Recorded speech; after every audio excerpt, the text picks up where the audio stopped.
1945. A military truck kicked up dust under the blinding Texas Sunday inside. A group of Japanese female prisoners of war braced for the worst. The propaganda had been clear. Their American captors were beasts, and they thought they would be abused in the US camps. They expected cages. They expected hatred. But when the truck doors finally opened, they weren't met with angry guards, but American ranchers.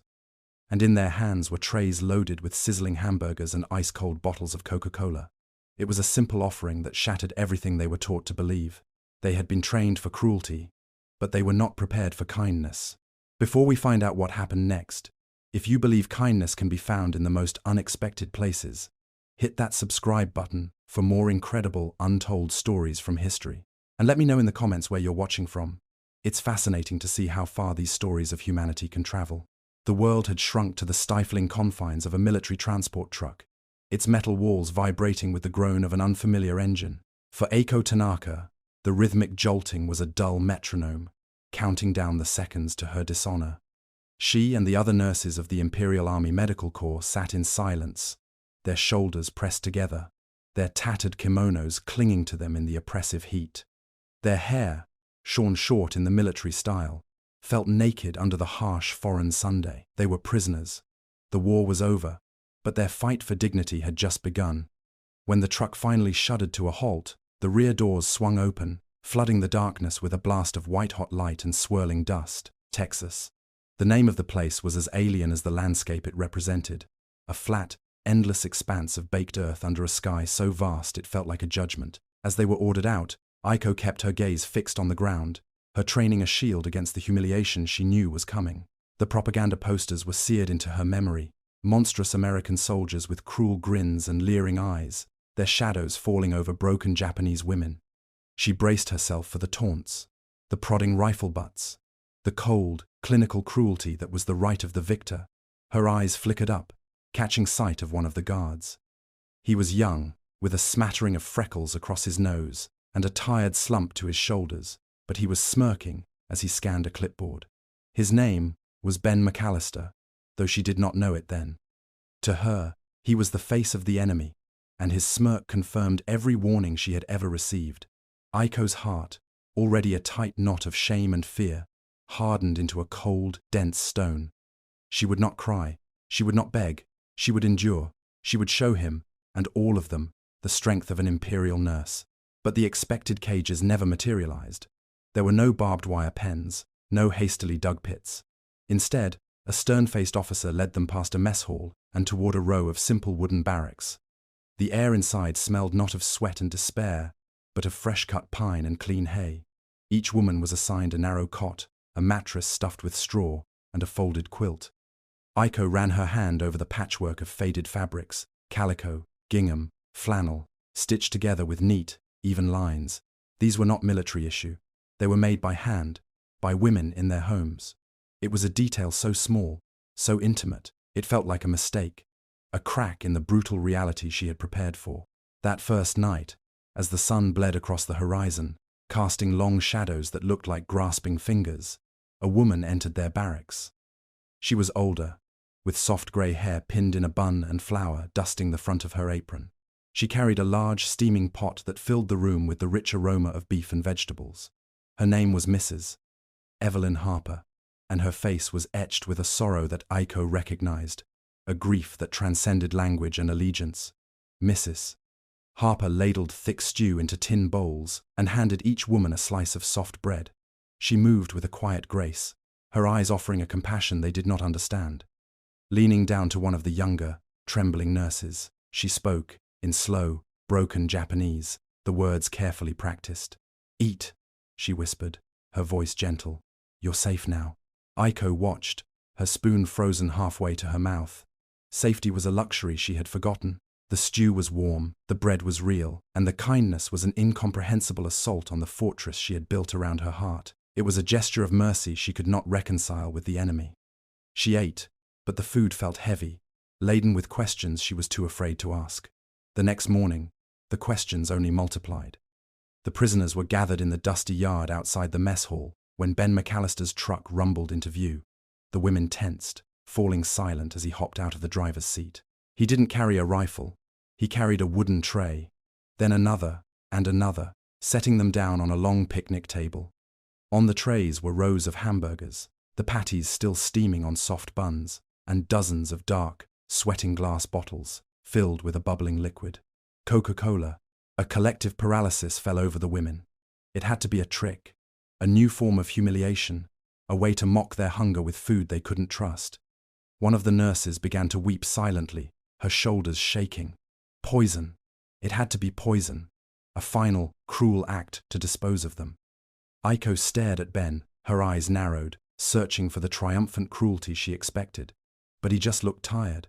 He saw their fear, the rigid terror in their postures. With a weary sigh, he picked up one of the glass bottles, popped the cap, and took a long drink, the fizzy liquid catching the morning light. He set the bottle down with a soft clink. Then he picked up a hamburger and took a large bite, chewing thoughtfully. He swallowed, wiped his mouth with the back of his hand, and gave a small, almost imperceptible shrug. "Not poison," he said, his voice raspy. "Just sugar." A single, hesitant laugh rippled through the silent crowd. Then another. It was absurd. It was impossible. A young nurse, emboldened, crept forward and took a bottle. She opened it, the fizzing sound making her jump, and took a tentative sip. Her eyes went wide. Soon, others followed, reaching for the strange American meal with a mixture of suspicion and desperate curiosity. Aiko found a hamburger in her own hand. She lifted it, the scent of grilled meat and warm bread, a ghost of a life she barely remembered. She took a bite. The flavor was smoky and rich, entirely foreign and deeply satisfying. Then she drank the Coca-Cola. The sweetness was a shock, a jolt of pure, uncomplicated pleasure that hit her with the force of a memory. It had been years, years of bitter tea, of metallic-tasting water, of the ever-present taste of fear and ash. She had forgotten what sweetness felt like. As she stood there, under the vast Texas sky, surrounded by her fellow prisoners who were now cautiously eating and drinking, she looked from the hamburger to the kind, sad face of Mrs. Harper watching from the mess hall door, to the quiet, unassuming guard who had just disarmed them with a simple meal. Every warning, every poster, every drill, every ounce of hatred she had been fed for years crumbled to dust. Nothing they were told was true. The days that followed settled into an unexpected rhythm, a quiet cadence of work and waiting. The Texas landscape, once a symbol of their desolation, became a place of surprising purpose. The women, trained as nurses to bring order to chaos, now applied their discipline to the earth. They learned the gentle pull required to milk a cow, the patient rhythm of mending worn American uniforms, and the quiet satisfaction of coaxing green shoots from the dry soil of a vegetable garden. The sharp lines between prisoner and guard began to blur, softened by the shared labor. Under a common Sunday, Aiko found her sanctuary in the camp kitchen, alongside Mrs. Harper. There, language was a clumsy barrier they simply learned to walk around. Communication became a dance of gestures and handwritten notes, of shared smiles over a perfectly risen loaf of bread. Aiko taught Mrs. Harper the art of folding gyoza, her nimble fingers a stark contrast to the older woman's gentle, fumbling attempts. In return, Mrs. Harper showed Aiko how to make apple pie, guiding her hands to crimp the crust just so. Over flour-dusted tables, their separate griefs found a common language in the simple, life-affirming act of feeding others. Ben McAllister watched it all from a distance, his arms crossed, a permanent line of suspicion etched between his brows. He still called them the enemy nurses when speaking to his commanding officer. He saw them tending the garden, heard their soft laughter drifting from the kitchen, and a part of him resented the peace that had settled over the camp. His brother had died in the Pacific, in a field hospital not unlike the ones these women had served. Hate was supposed to be simple. It was supposed to be the armor that protected his brother's memory. But the armor was growing heavy, and the enemy refused to behave as they should. One afternoon, walking the perimeter, Aiko found a small sparrow lying in the dust near the fence, a wing bent at an unnatural angle. She scooped it up with the practiced gentleness of a nurse, its tiny heart fluttering against her palm. Over the next few days, she fashioned a splint from a twig and a scrap of cloth, feeding the bird breadcrumbs soaked in water. It was a small, fragile life, and tending to it was a familiar comfort. It was an act of mending, a quiet reclamation of the part of herself that had been lost to the war, the part that healed instead of endured. As the summer deepened, The camp held a small, subdued cookout for the 4th of July. The irony was lost on no one. The Japanese women sat quietly on benches, watching the American guards grill hot dogs in a strange ritual of national pride. The air was thick with the smell of smoke and an awkward, unspoken truce. Ben, moving away from the fire, fumbled with a canteen, and something glinted as it fell from his pocket, landing silently in the thick dust. He didn't notice. Later, as the sky turned purple and the first stars appeared, Aiko saw it. A single metal dog tag, half buried in the dirt. She picked it up, wiping it clean on her sleeve. The name stamped into the metal was Samuel McAllister. She froze. She knew that name. She remembered it from a list of the dead after a brutal skirmish near a field hospital where her unit had served. She walked over to Ben, who stood alone by the fence, staring out at the darkening plains. Without a word, she held out her hand. He looked down, his eyes widening in shock as he saw the tag. He took it from her, his fingers brushing hers, and looked up at her face. He saw not pity, not triumph, but a quiet, profound understanding. She knew. In that silent exchange, the wall between them didn't just crack, it dissolved. He was no longer a guard, and she was no longer the enemy. They were just two people who had survived the same war from opposite sides. But the fragile peace inside the camp fence was not mirrored in the town beyond it. Rumors began to spread like wildfire, whispers of enemy women being coddled, of resources being wasted on murderers. The local newspaper ran an editorial questioning the wisdom of housing them so close to families who had lost sons in the Pacific. The kindness that had been a private, personal offering now became a public controversy. The hostility became real when a group of the women, including Aiko, volunteered to help clean the local church. As they swept the steps, townspeople hurled insults from passing cars, their faces twisted with a hatred far more personal than any Aiko had seen on the battlefield. One night, the hatred came to them. Stones rained down on the barracks, thudding against the wooden walls like angry fists. Shouts of, "Go home, murderers," pierced the quiet of the night. It was Ben who ran out first, his rifle held low, his voice a roar that scattered the vandals into the darkness. He stood guard for the rest of the night, a solitary figure silhouetted against the moonlight. His commanding officer reprimanded him the next day for fraternizing and overstepping his duties. Later, Mrs. Harper found him cleaning his rifle, his knuckles white. "Mercy's never popular, Ben," she said softly, placing a hand on his shoulder. "But it's right." The official order came down a week later. It was a cold, bureaucratic telegram announcing the camp's closure.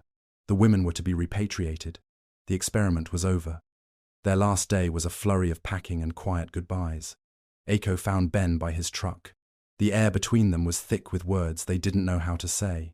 She had spent the night before carefully writing a letter, her brushstrokes neat and precise. It was addressed simply, "To the people of Texas." In it, she tried to express her gratitude for the hamburgers, the quilts, the unexpected mercy that had shown her a different kind of strength. She handed the sealed envelope to Ben, an act of immense trust. He took it, his gaze holding hers for a long moment. It was a promise he intended to keep. But as he watched the truck carrying her and the other women disappear down the long, dusty road, doubt and weariness crept in. The town was angry. His superiors were watching. The world wasn't ready for a letter like this. He slipped it into his coat pocket, telling himself he would deliver it tomorrow. But he never did. The wind that swept across the Texas plains in the 21st century carried the same scent of dry earth and distant rain as it had in 1945. It whispered through the tall grass that had long since overgrown the footprints of soldiers and prisoners, telling a story only the land remembered. Naomi Tanaka felt it on her face as she stepped out of her car. She was a journalist, a seeker of stories, but this one was her own. Before her stood a faithful reconstruction of an old camp kitchen, now the centerpiece of a small historical site. On its weathered porch, an old man sat in a rocking chair, his gaze lost somewhere on the vast horizon. He was 98 years old, his frame stooped with the weight of nearly a century of memories, but his eyes were clear. He was Ben McAllister. Naomi approached slowly, her heart a nervous drum against her ribs. She had come here on a hunch, a breadcrumb trail left in her grandmother's journals. She introduced herself, and the old man simply nodded, as if he had been waiting. From her bag, Naomi carefully withdrew a small, flat package wrapped in silk. She unfolded the fabric to reveal an envelope, yellowed with age, the ink of the address faded but still legible. It had never been opened. She held it out to him. Ben's rocking chair stilled. He stared at the letter, his breath catching in his throat. His hands, gnarled and trembling, reached for it with a reverence that spanned more than 70 years. He didn't need to see the signature to know who it was from. It was the letter Aiko had given him, the promise he had failed to keep, returned to him at the end of his life like a pardon.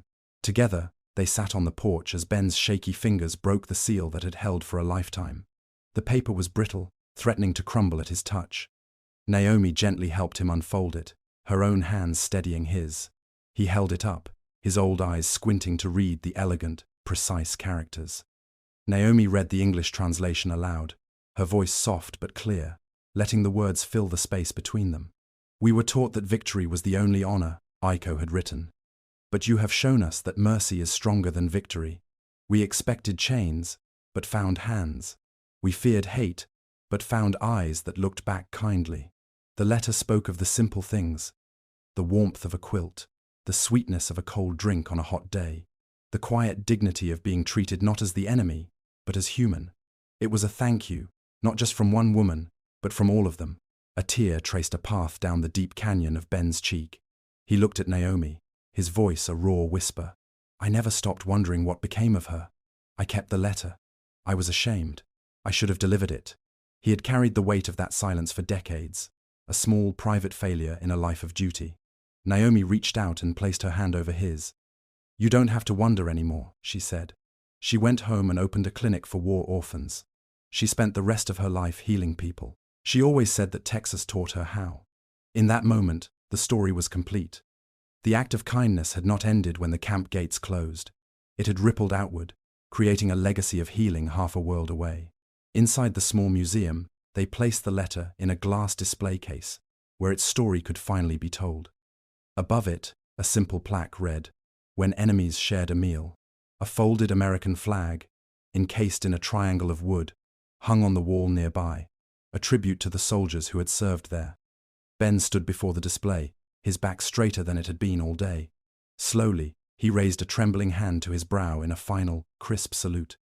It was a gesture of respect not just for the flag, but for the memory of a young Japanese nurse, for a kind-hearted cook, and for the boy he himself had been, a boy who learned that restraint was a greater strength than revenge.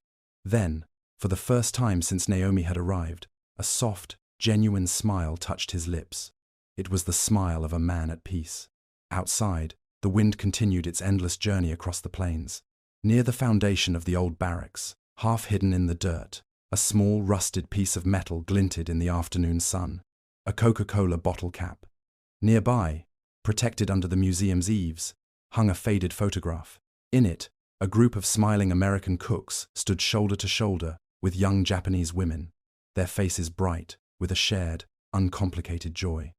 It was a single, captured moment, proof that even in the shadow of the world's greatest conflict, humanity could find a way to offer a hamburger and a Coke, and in doing so, leave behind not a legacy of hate, but a quiet, enduring story of hope.